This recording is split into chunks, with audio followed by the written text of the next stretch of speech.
made in the United States. If they're made in the United States, there's absolutely no tariff. We start off with a 2.5% base, which is what we were at, and we go to 25%. And basically, as you know, and as you've been seeing, not reporting as accurately as it should be reported because it's a massive story. Business is coming back to the United States so that they don't have to pay tariffs. And I think also because of November 5th, the election, they're very happy. AI is coming back to levels that nobody's ever seen before. It's a new, sort of a new business, I guess, when you think about it. But it's plants are going up all over the United States, and many of them have already been started.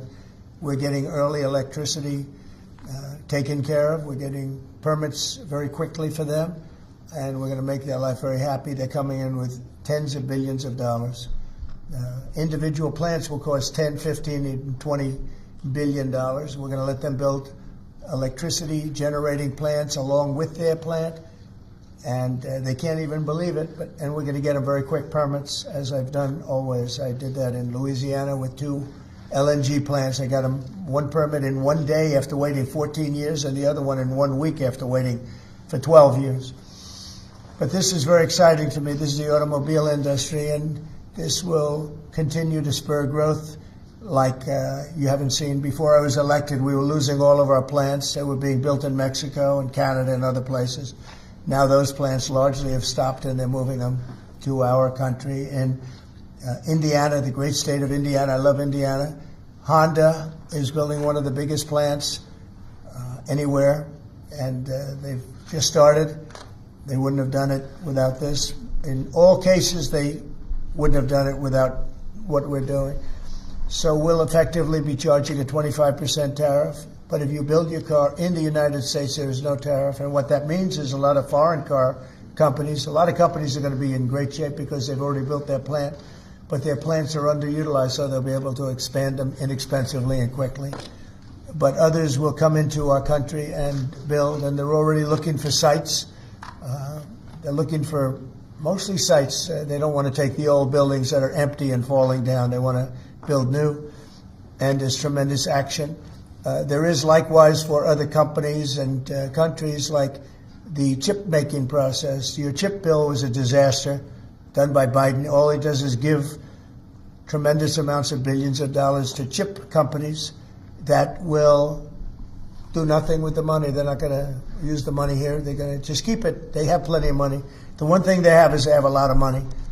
In our case, all we're doing is saying you can't come in unless you build here. And the largest chip company by far is manufacturer from Taiwan is building here, and it'll give us almost 40% of the chip market just with that. They're spending almost $200 billion in the United States to build a plant, and they've almost started. They'll be doing much of the work in Arizona. So we have a lot of exciting things, but to me, this is one of the most exciting. Now, outside of one specific day, and that's Liberation Day. That's the real Liberation Day of America, and that's going to be in April 2nd, and I look forward to it. We'll have a little news conference. We'll talk about it, but this is very exciting. So we're signing a executive order today that's going to lead to tremendous growth in the automobile industry. As you know, the electric mandate that we did allows you to buy a car now, electric or gasoline-powered or hybrid. You can buy any car you want. We had it so that within a short period of time you had to buy all electric, and the country could never provide the money necessary to build all of those power plants that you would need all over the country. As you know, in the Middle West, they built 8 power stations. That's like the size of this desk or smaller. And they ended up spending $9 billion on 8. And of the 8, 4 of them didn't work. And we're not doing that. So you can buy electric, or you can buy gasoline, or you can buy hybrid, or you can buy whatever you want to buy. And that's the way it should be. The market's going to determine that. And you're going to see prices going down, but it's going to go down specifically because they're going to buy what we're doing, incentivizing companies to, and even countries, but companies to come into America and build. And we're already setting records for new plants. I think the new plant number, the tally is just within a period of a few weeks. It's very large. I want to be accurate. It's very large. And I'd like to ask Will just to come and give some of the basics, and then I'll sign it, and it's off to the races. I think our automobile business will flourish like it's never flourished before. Yes, please, Will. Thank you, sir. As you stated, we've prepared for your attention a proclamation imposing a 25% tariff on foreign-made cars and light trucks. This is in addition to tariffs that are already in place on those goods. In addition to, as you said, spurring increased domestic manufacture of cars and trucks, we expect that these tariffs will result in over $100 billion of new annual revenue to the United States of America in tariff revenue. I think ultimately we could probably anywhere from $600 billion to $1 trillion will be taken in over the relatively short-term period, meaning a year from now, but starting right away. I think we'll go from 600 to $1 trillion within 2 years, and I think we'll be right from the beginning, we're going to be at a very high number, right from the beginning. And right from the beginning, you're going to have a lot of construction jobs, but you're also going to have a lot of automobile jobs. So this is very exciting, but it's also exciting because of what's happening with other aspects. We're going to be doing tariffs on pharmaceuticals in order to bring our pharmaceutical industry back. We don't make anything here in terms of drugs, medical drugs, different types of drugs that you need, medicines. It's in other countries, largely made in China, a lot of it made in Ireland. Ireland was very smart. We love Ireland. But we're going to have that. We're going to have lumber. We're going to free up some of our land. And you'll be able to meet a lot of other standards like fire cuts. If Los Angeles had fire cuts, which they didn't have, that's a gap of half a football field between areas. You wouldn't have had the fires. They would have been contained. But you have fire cuts. And by the way, you sell that wood for a lot of money, a lot of profit is made from that. But we're going to be doing lumber. We're freeing up our land so that so that we don't have to use outside sources of lumber. Energy, we're doing fantastically well at. The energy prices have been coming down rapidly as we increase supply, and we've already done that. Chris and Doug are doing a fantastic job on that. That's Department of Energy and Department of Interior. And they're working together hand in hand because Interior has the land and Energy has the ability to do the drilling and do what they have to do. Our coal areas are going to be opened up for clean, beautiful coal. Germany's opening up many coal plants now. They tried the wind and it didn't work. They almost went out of business. They almost went bankrupt. They tried wind, which is a disaster because it's too expensive and it doesn't look good, kills all the birds, a lot of problems. But Germany is now building a lot of coal plants. China is building one a week. Think of that. And they're using coal, which is very powerful. Coal is a very powerful energy. And we're opening up our coal mines again, and we're going to do, I call it beautiful, clean coal. The technology is so good now that coal can give you tremendous power at the same time. It can be very clean. But we're also obviously doing oil and gas and various other things. You can do pretty much whatever you want. We don't like the wind because we think it ruins the landscapes, the plains, ruins them. And it's got a lot of problems. It's also by far the most expensive energy. It looks horrible in the oceans. It's dangerous in the oceans in terms of navigation. And if you look at what's happening with whales, in one area, they lost 2 whales, like in 20 years, washed ashore. And this year they had 17 wash ashore. So there's something happened out there. There's something driving the whales a little bit loco, but they lost 2 in 20 years. And now they lost 17 in a short period of time. So it's something wrong out there. So this is very exciting. This is going to lead to the construction of a lot of plants, and in this case, auto plants. And you're going to see numbers like you haven't seen, both in terms of employment. It takes a little while. You're going to have great construction numbers initially, and then ultimately you're going to have a lot of people making a lot of cars. And one other thing, we have the Speaker of the House with us, who's doing a fantastic job. And where's Mike? And we're trying to get approved. Mike, thank you very much for being here. We're trying to get approved, if we can. If you borrow money to buy a car, you're allowed to deduct interest payments for purposes of income tax.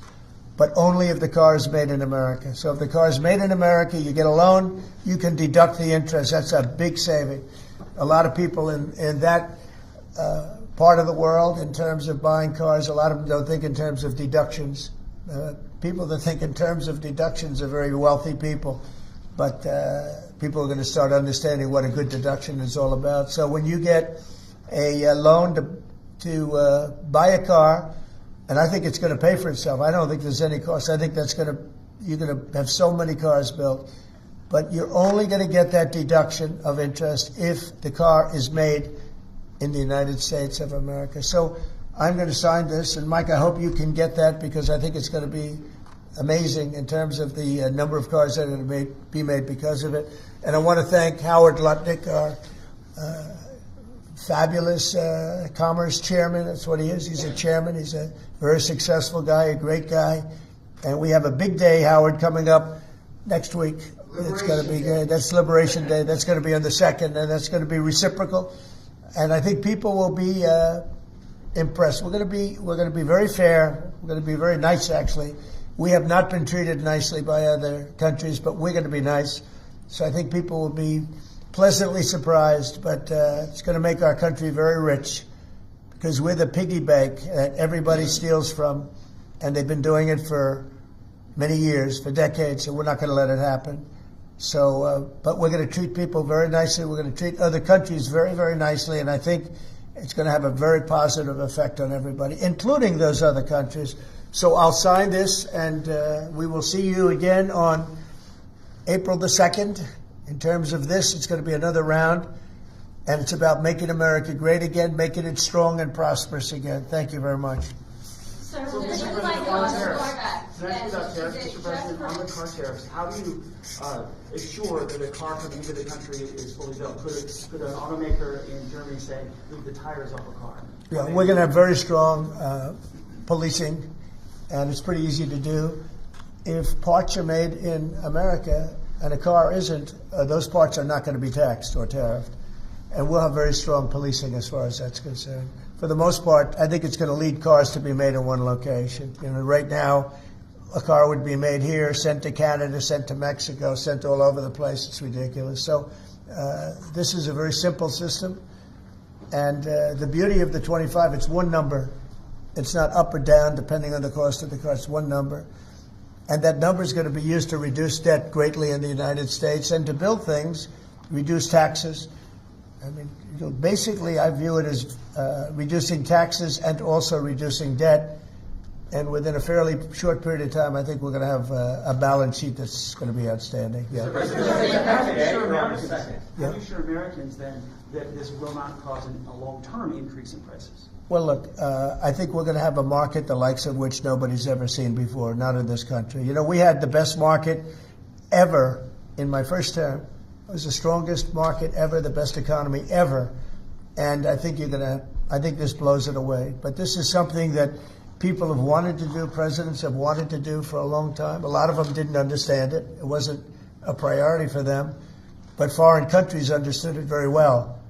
And they've really ripped us off at levels that nobody's seen before. But that's not going to happen. Mr. President, is this for today or on April 2nd, the auto tariffs? Say it? Do these auto tariffs go into effect today or on April 2nd? They go into effect on April 2nd. We're signing today. It goes into effect April 2nd. We start collecting on April 3rd. Mr. President, do you have any more sectoral tariffs that are coming in on April 2nd? What does that mean? Any more tariffs on any other sectors on April 2nd, for example, chips or pharmaceuticals? Not then, but we will be putting a tariff on lumber. We, as you know, have a tariff already on steel and on aluminum of 25%, and we're taking in tremendous amounts of dollars. More importantly, our steel factories and aluminum factories are roaring. They're starting to roar. They're building new ones. I just heard from Nucor, which is a big company, a very big steel company, and they're building a massive plant for steel that they wouldn't build without this. So you're going to see things that are going to be actually amazing. And I think you already have. You know, we've had some news conferences where I can't have enough. They want to do news conferences where they announce they're going to spend $20, $30, $40 billion.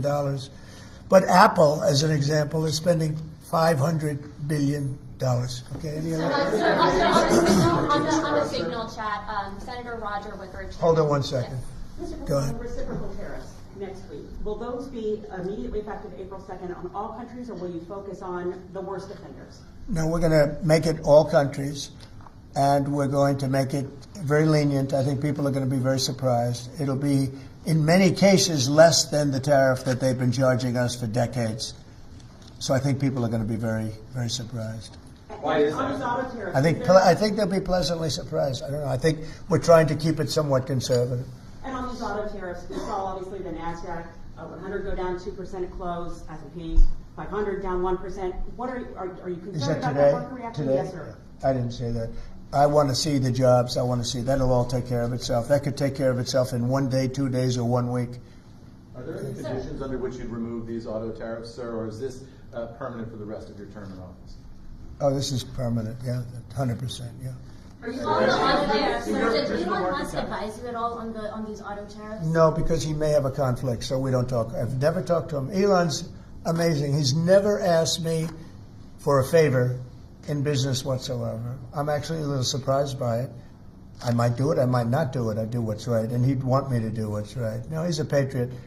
He has never, these are big deals we're talking about. This is probably nothing like this. And I've never had Elon come and say, would you do me a favor with the mandate or the electric mandate or anything.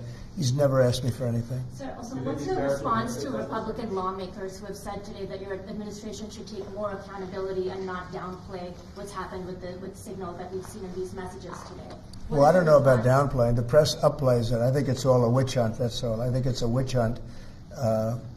I wasn't involved with it. I wasn't there, but I can tell you the result is unbelievable because the Houthis are looking to do something. They want to know, how do we stop? Can we have peace? The Houthis want peace because they're getting the hell knocked out of them. It's been very, very strong. The Houthis are dying for peace. They don't want this. And they're bad. Look, they were knocking ships out of the ocean. We had in the Suez Canal, they only have about 20% of the ships going through. They have to go through a different way, which takes weeks of travel. And that really affects commerce. But the Houthis have been hit hard, and they want to negotiate peace. But I don't think they're quite ready. Classified that was shared? Say it? Do you still believe nothing classified was shared? Well, that's what I've heard. I don't know. I'm not sure. You'll have to ask the various people involved. I really don't know. I can only tell you this. You don't want to talk about it. The Houthis have been horrible to the world. What they've done, killed a lot of people, and knocked down a lot of ships and planes and anything else. It's not just the ships. And they have been hit. They have been hit harder than they've ever been hit. And they want us to stop so badly. And they've got to stop. They've got to say no mas. But I can only say that the attacks, it's attacks every day, every night. It's not just the one. You're talking about one. The attacks have been very successful, even beyond our wildest expectations. We've hit them very hard, very successfly. And we're going to do it for a long time. We're going to keep it going for a long time. Senate Republicans have said that they have formally asked the administration for an Inspector General report on the signal issue. Will you agree to that? It doesn't bother me. I don't know. I want to find if there's any mistake or if a signal doesn't work. It could be that signal is not very good. It's a company. Maybe it's not very good. I think we'd rather know about it now. There was no harm done because the attack was unbelievably successful that night, and it has been unbelievably successful every single night for the last 4 or 5 nights. So, and that's the thing that you should be talking about. This is something that should have been done by sleepy Joe Biden, but he was asleep at the wheel, other than when it came to stealing money, of course. Joe Biden should have done this attack on Yemen, which is basically a certain group within Yemen, the Houthis, and this should have been done by Joe Biden, and it wasn't, and that's caused this world a lot of damage and a lot of problems. He's responsible, but he's also overseeing the investigation to find out what went wrong. Maybe who's responsible? Mike Waltz says that he's responsible. Well, yeah, Mike Waltz, I guess he claimed responsibility, I would imagine. It had nothing to do with anyone else. It was Mike, I guess. I don't know. I was told it was Mike. But again, the attacks were unbelievably successful, and that's ultimately what you should be talking about, I think. No, Mike did. He took responsibility for it. Should Secretary Hegseth consider his position over this, Mr. Say it. Should Secretary Hegseth consider his position over the signal? Hegseth is doing a great job. He had nothing to do with this. Hegseth. How do you bring Hegseth into it? He had nothing to do with it. Look, it's all a witch hunt. Here we are talking about some of the greatest business deals ever made. The greatest companies in the world are moving into the United States, and you want to ask about whether or not Signal works. I don't know that Signal works. I think Signal could be defective, to be honest with you. And I think that's what we have to, because you use Signal and we use Signal and everybody uses Signal, but it could be a defective platform, and we're going to have to find that out. Mr. President, have you been briefed about soldiers in Lithuania? Say it. Have you been briefed about the soldiers in Lithuania who are missing? No, I haven't. Mr. President, have you spoken, sir, with the big three automakers about these tariffs? What was their reaction? I have. What was their reaction? It depends on whether or not they have factories here. I can tell you, if they have factories here, they're thrilled. If you don't have factories here, they're going to have to get going and build them, because otherwise they have to pay tariffs. Very simple. And most of those have pretty big factories here. Like General Motors has big factories here. They're going to move their parts divisions back to the United States, because some of them were made in Canada and some of them were made in Mexico and other places. They'll be moving their parts division back to the United States in factories where they may be at 60% capacity, so they don't even really have to build too much of a factory. But, generally speaking, if they have factories here, plants here, where they make their cars and equipment, but they make their cars here, they are thrilled. Same thing with the steel industry. Steel industry is now paying a 25% tariff, as you know, I put it on last week, and the business is roaring in the United States. And we can't, because of military, we can't lose the steel industry. If I didn't put the initial tariffs on steel in my first term, you wouldn't be able to have a military, because we wouldn't have every steel company would be bankrupt in the United States, and every plant would be closed. But now they're booming, and putting this tariff on, this additional tariff for steel and aluminum, it's making them thrive, and it's already happened. Mr. President, I love the deadline for the TikTok sale. Will you extend that deadline if you don't have a deal? Do you support Oracle? Well, we will have a form of a deal. TikTok is very popular, very successful, very good. We're going to have a form of a deal, but if it's not finished, it's not a big deal. We'll just extend it. I have the right to have the deal and to extend it if I want. So we'll see whether or not we have a deal. We have a lot of interest in TikTok. Is there a way for a U.S. company to operate it and ByteDance to still have a share of the algorithm? Well, there are numerous ways you can buy TikTok, and we will find the one that's best for the country, for our country. I'm worried about our country more than anything else with respect to TikTok. And China is going to have to play a role in that, possibly, in the form of an approval, maybe. And I think they'll do that. Maybe I'll give them a little reduction in tariffs or something to get it done, because every point in tariff is worth more money than TikTok, if you think. Every point. Tariff is a much bigger world, and TikTok is big. But every point in tariffs is worth more than TikTok. So in order to get China to do, maybe I'd give them a reduction in tariffs, as an example. Sounds like something I'd do. Do you think these tariffs are going to be good for Tesla, sir? Good for who? Tesla, which makes it Well, he is a fantastic Tesla. Will tariffs be good? I think they may. It could be a net neutral, or they may be good. He has a big plant in Texas. He has a big plant in California. And anybody that has plants in the United States, it's going to be good for, in my opinion. Mr. President, the European You want to Union has return ruled education control to the states. How would you handle it if a state like California were to put in place education policy? I haven't seen a mask in so long. You're wearing a mask. So nice of you. I haven't seen anybody wearing a mask in a long time. It's good. You feel more comfortable, right? Good. That's good.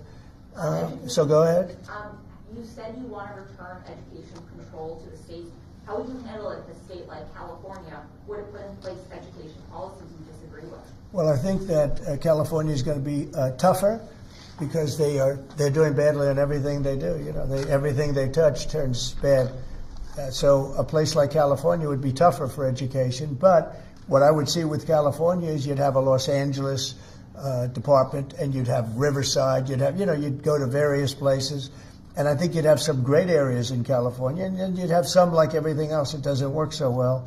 But ultimately, I think it would be very successful. I think in New York, as an example, you'd go to Long Island, Westchester, you may have Nassau County, Queens County, you break it up in certain ways so that have maybe 5 departments, because of the size, they'd have 5 departments instead of 1. A state like Iowa, you'd have 1, and I mean, they're just chomping at the bit to get going. So many states are chomping at the bit to get education, and it's going to happen fast, to get the education